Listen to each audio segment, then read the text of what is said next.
ಬೆಂಗಳೂರಿಂದ ಮಂತಲೆಕ್ಕೆಲ್ಲ ನೀವು 800-900 ರೂಪಾಯಿ ಕೂಡ ಹೋಗಿ ಬರ್ಬೋದು. ನೀವು ಬಸ್ಸಲ್ಲಿ ಹೋಗ್ತೀರಾ ಅಂದ್ರೆ ಜಾಸ್ತಿ ಖರ್ಚಾಗತ್ತೆ.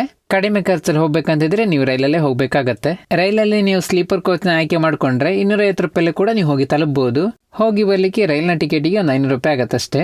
ಇಲ್ಲಿ ನಾವು ಟ್ರೈನ್ ನ ಕೊಟ್ಟಿದ್ದೇವೆ ನೋಡಿ. ರಾತ್ರಿ 11 ಗಂಟೆಗೆ ಹೊರಡುತ್ತೆ, ಬೆಳಿಗ್ಗೆ 7 ಗಂಟೆಗೆ ಹೋಗಿ ತಲುಪುತ್ತೆ. ಟಿಕೆಟ್ ಸ್ಲೀಪರ್ ಕೋಚ್ ಆದ್ರೆ 240 ರೂಪಾಯಿ ಆಗತ್ತಷ್ಟೇ. ಇನ್ನಲ್ಲಿಂದ ರಿಟರ್ನ್ ಬರ್ಲಿ ಕೂಡ ನಾವು ಕೊಟ್ಟಿದ್ದೇವೆ ನೋಡಿ. ರಾತ್ರಿ 8 ಗಂಟೆಗೆ ಹೊರಡುತ್ತೆ, ಬೆಳಿಗ್ಗೆ 6 ಗಂಟೆಗೆ ಬೆಂಗಳೂರಿಗೆ ಬರುತ್ತೆ. ಹೋಗಿ ಬರ್ಲಿಕ್ಕೆ ರೈಲ್ ಟಿಕೆಟಿಗೆ ಆಗಿದ್ದು ಕೇವಲ 500 ರೂಪಾಯಿ ಮಾತ್ರ. ಈ ರೀತಿಯಲ್ಲಿ ತುಂಬಾ ಟ್ರೈನ್ಗಳಿದ್ದಾವೆ.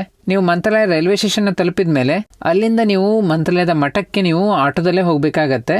ಅಲ್ಲಿ ನಿಮ್ಗೆ ಆಟೋಗೆ ಒಂದು 50 ರೂಪಾಯಿ ಬೇಕಾಗತ್ತೆ. ಶೇರಿಂಗ್ ಅಲ್ಲಿ ಹೋಗ್ತೀರಾ ಅಂದ್ರೆ ಹೋಗಿ ಬರ್ಲಿಕ್ಕೆ ಆಟೋಗೆ ನಿಮ್ಗೆ 100 ರೂಪಾಯಿ ಬೇಕಾಗತ್ತೆ. ಈ ರೀತಿಯಲ್ಲಿ ನೀವು ಕಡಿಮೆ ಖರ್ಚಲ್ಲಿ ರೈಲಲ್ಲಿ ಹೋಗಿ ಬರ್ಬೋದು. ನೀವೆಲ್ಲ ಒಂದ್ ದಿವಸ ಸ್ಟೇ ಆಗ್ತೀರಾ ಅಂದ್ರೆ ರೂಮ್ಗಳನ್ನ ಕೂಡ ನೀವು ಮೊದಲೇ ಆನ್ಲೈನಲ್ಲೇ ಬುಕ್ ಮಾಡ್ಕೊಂಡು ಬನ್ನಿ. 250 ರೂಪಾಯಿ ಕೂಡ ರೂಮ್ಗಳು ಸಿಗುತ್ತೆ. ಆದ್ರೆ ಮೊದಲೇ ನೀವು 1 ತಿಂಗಳ ಹಿಂದೆನೇ ಆನ್ಲೈನಲ್ಲೇ ಬುಕ್ ಮಾಡ್ಕೊಳ್ಬೇಕಾಗತ್ತೆ. ಇನ್ನು ಮಂತ್ರಾಲಯಕ್ಕಿರುವ ಟೂರ್ ಪ್ಯಾಕೇಜ್ಗಳ ಬಗ್ಗೆ ನಾವು ಕೂಡ ವಿಡಿಯೋ ಮಾಡ್ತೇವೆ. ನಮ್ಮ ಪೇಜ್ನ ಫಾಲೋ ಮಾಡೋದು ಮರಿಬೇಡಿ.